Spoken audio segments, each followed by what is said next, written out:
Hello hi hi నమస్తే. మంచి family లొల్లి బాగా జరుగుతుంది, మీకు ఎలా అనిపిస్తుంది? భయ్యా మంచి ఫ్యామిలీ ఎక్కడ చూసినా ఇదే ఫ్యామిలీ. వాళ్ళకి ఏంటంటే మొదటి నుంచి వాళ్ళకి ట్రోల్ బాక్స్ని చేతులు పెట్టుకుని తిరిగే ఫ్యామిలీ. వాళ్ళకి ట్రోల్ అవ్వాలి, ఫేమస్ అవ్వాలి అంతే. వాళ్ళకి అది తప్ప వేరే ధ్యాస అయితే ఉండదు. వాళ్ళు సినిమాలు తీసుకుని ఫేమస్ అవ్వాలి, లేదా ఇంకేదైనా విషయాలు మంచి చేసి ఫేమస్ అవ్వాలి. వాళ్ళు ఎప్పటి నుంచైనా సరే అంటే చూసుకోండి, మీరు గతంలో కూడా చూసుకుంటుంటే ఇదే విధంగా. ఇప్పుడు ఏంటంటే ప్రజెంట్ మనోజ్కి మోహన్ బాబుకి ఇద్దరికి అంటే తండ్రి కొడుకులు ఇద్దరికి గొడవలేని.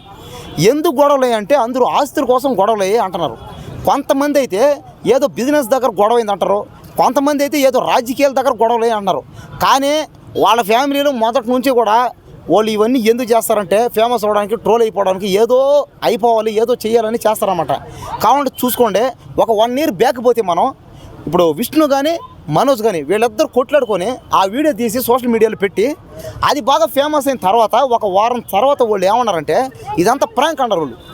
కాబట్టి వాళ్ళు చేసేటువంటి ఇలాగే ఉంటారన్నమాట. దాని అందరూ ఏమనుకున్నారు జనాలు అందరూ ఏమో సీరియస్ అయిందేమో, ఏమేమో వాళ్ళిద్దరి మధ్య ఏమేమో అయినాయి. ఎందుకంటే అప్పట్లో ఏమైంది, మనోజ్కి 2వ పెళ్ళి అయితే అయింది. 2వ పెళ్ళి అయినప్పుడు విష్ణు వెళ్ళి అదే టైంకి పోయి గొడవపడి ఇంకా రకరకాలన్నమాట దానిగా పుకార్లు రేపేసి దానికి కనెక్షన్ చేసుకొని అంటే విష్ణుకి ఇంత ఆస్తుంది, మనోజ్కి ఇంత ఆస్తుంది. ఏదో ఇప్పుడు విష్ణు భార్య ఏమో ఆ రాజకీయ నాయకుడు కూతురు, మనోజ్ భార్య ఈ రాజకీయ నాయకుడు కూతురు. మనోజ్కి 1,00,000 కోట్లు వస్తుంది, విష్ణుకి 10,00,000 కోట్లు వస్తుందని రకరకాల గొడవలు అన్నమాట. దీని చుట్టూ క్రియేట్ చేసి వాళ్ళు ఫ్రాంక్ అని చెప్పేస్తే జనాలందరూ సీరియస్ అయ్యారు. తర్వాత ఇదంతా ఫ్రాంక్ అని చెప్పిన తర్వాత జనాలు వాళ్ళని తిట్టారు చూడండి, మామూలు తిట్టలేక బూతులు కామెంట్లు. కాబట్టి వాళ్ళు ఇదంతా ఎందుకు చేస్తారంటే ఫేమస్ అవ్వడం చేస్తారు. ఇది కరెక్ట్ కాదు. ఇది ఏంటంటే వాళ్ళకి లేని ఆస్తులు అయితే లేవు, వాళ్ళకి లేని పేరు అయితే లేదు. వాళ్ళకి పేరు ఉంది, ఆస్తులు ఉన్నాయి, పలుకుబడి ఉన్నాయి. కాబట్టి వాళ్ళు ఇంకొద్దిగా ఆస్తుల కోసం చేస్తున్నారా, ఇంకేదైనా ఫేమస్ అవ్వడానికి ఫన్నీగా చేస్తున్నారా అర్థమైతే కావట్లే. పైగా పోలీస్ స్టేషన్ పోయారు, కోర్టుకు పోయారు, కేసులు కూడా వాళ్ళు పెట్టుకున్నారు. వాళ్ళు కేసులు పెట్టుకుని మరి ఇది ఇల్లు చుట్టూ కాపలా కూడా అదే వాళ్ళు అదన్నా అంటారు పోయి వాళ్ళు. ఇప్పుడు కోర్టుకు పోయి కూడా దీనంతా వాళ్ళు ఇదంతా ఫ్రాంక్ అంటారు వాళ్ళు. అలాంటి వాళ్ళు ఎందుకంటే మన గతంలో చూసుకుంటే వాళ్ళు ఏం మాట్లాడతారో వాళ్ళకే ఐడియా ఉండదు. పైగా సినిమాల్లో వాళ్ళకి ఇష్టం వచ్చినట్టు మాట్లాడతారు, వాళ్ళకి ఇష్టం వచ్చినట్టు చేస్తారు వాళ్ళని. పైగా లెక్కలైనట్టుగా మాట్లాడతారు అందరినీ. చిరంజీవి గారిని కూడా వాళ్ళు లెక్కలైనట్టుగా మాట్లాడారు చూసుకున్నాం మనం. పైగా వాళ్ళ ఫ్యామిలీ ఏంటంటే ఎవరిని అసలు లెక్క చేయరు. సినిమా ఫీల్డ్లో ఎవరిని చిన్న ఆర్టిస్టులు కానీ పెద్ద ఆర్టిస్టులు కానీ లెక్క చేయరు అసలు. వాళ్ళు గెలవడానికి ఇప్పుడు మా ఎలక్షన్ అప్పుడు కూడా గెలవడానికి వాళ్ళు రకరకాల ప్రయత్నం చేశారు వాళ్ళు. కాబట్టి వాళ్ళు ఏంటంటే వాళ్ళు ఇదంతా ఎందుకు చేస్తారంటే ఫేమస్ అవ్వడానికో ఏదో కామెడీకో చేస్తారు తప్ప వాళ్ళకి మొదటి నుంచి ఇలాగే ఉంటుంది. వాళ్ళకి నేను చెప్పేది ఒకటే, మీరు ఫేమస్ అవ్వాలంటే సినిమాలు తీయండి. ఇదేమో చేస్తున్నారు కదా, ఇది భక్త కన్నప్ప సినిమా చేస్తున్నాడు. ఆయన సినిమా చేసుకో, ఫేమస్ అవ్వకు. మోహన్ బాబు కూడా ఇప్పటికీ ఆయనకి వయసు అయిపోయింది. అదే ఇప్పటికైనా ఆయన ఏదైనా క్యారెక్టర్లు చేస్తే కాస్త బాగుంటుంది. సరే ఆయన హీరోగా చేసినా పర్లే. మనోజ్ కానీ మోహన్ బాబు కానీ విష్ణు కానీ వీళ్ళందరూ కూడా సినిమా చేయండి, క్యారెక్టర్లు చేయండి, మంచి క్యారెక్టర్లు చేయండి. మోహన్ బాబు గారు పెద్ద యాక్టర్ అయినా ఇప్పుడు కూడా చేయించాను. ఆయన చేసి మళ్ళీ ఆయన ఇది వరకులాగే మళ్ళీ ఆయన పెద్ద స్టార్ అయ్యి మళ్ళీ ఫేమస్ అయితే బాగుంటుంది. అంతేగాని పుష్ప సినిమాతో అల్లు అర్జున్ బాగా ఫేమస్ అయిపోయాడు, మనం కూడా సినిమా తీయకుండా ఫేమస్ అవ్వాలి, మనం కూడా అల్లు అర్జున్ లాగా మనం కూడా అలా ఫేమస్ అవ్వాలి, ట్రోల్ అవ్వాలి. పుష్ప అంటే నేషనల్ కాదు ఇంటర్నేషనల్ అన్నాడు. వీళ్ళు కూడా అదే ఫాలో అవుతున్నారు ఇప్పుడు. అరే మా ఫ్యామిలీలో గొడవలు అంటే నేషనల్ అనుకున్నావా, ఇంటర్నేషనల్ గొడవలు అని చెప్పి.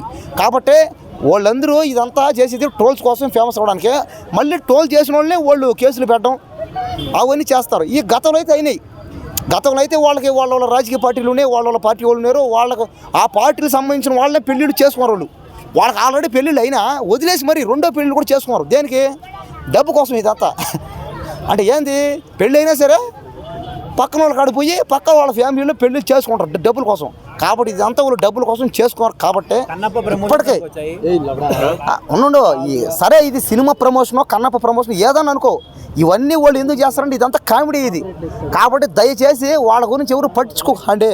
ఇదంతా ట్రోలింగ్, ఇదంతా కామెడీ, ఇదంతా ఒక ఫన్నీ ఇది.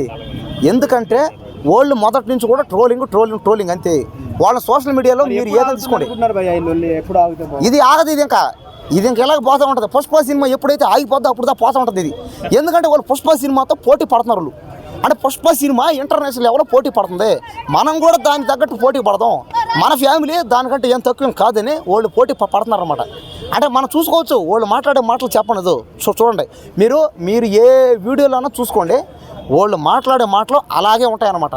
అరే మనకేం తక్కువ, ఇప్పుడు చోటాకి నాయుడిని కూడా వాళ్ళు కెమెరామెన్ చోటాకి నాయుడిని చోట అంటారు. అంటే ఏమని మనకేం తక్కువ. పైగా మా ఎలక్షన్ అప్పుడు కూడా విష్ణు మాట్లాడుకుని మనం చూస్తే ఎవరైనా ఇప్పుడు ప్రకాష్ రాజు గారిని కూడా ప్రకాష్ రాజు అంటాడు.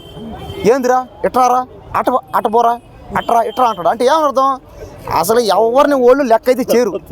వాళ్ళు ఇదంతా కూడా దేనికి చేస్తారు? ఫేమస్ అవ్వడానికే చేస్తారు. వాళ్ళు మొదటి నుంచి ఫేమస్ అవ్వడానికే చేస్తారేంది. కానీ ఏంటంటే నాకు ఏంటంటే బాధ ఏంటంటే నేను మోహన్ బాబుకి నేను పెద్ద ఫ్యాన్ని.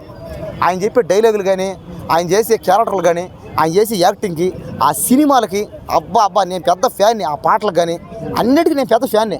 కానీ ఆయన ఇలా చేయకుండా అలా చేస్తే బాగుంటుంది. ఏది ఇలా బయటకు వచ్చి ట్రోల్ అయిపోయి కమెడీని అయిపోయే బదులు సినిమాల్లో ఆ కామెడీ చేసి డైలాగులు కొట్టి ఫేమస్ అయితే నాకు కొద్దిగా చూడడానికి హ్యాపీగా ఉంటుందని నా ఫీలింగ్ అంతే.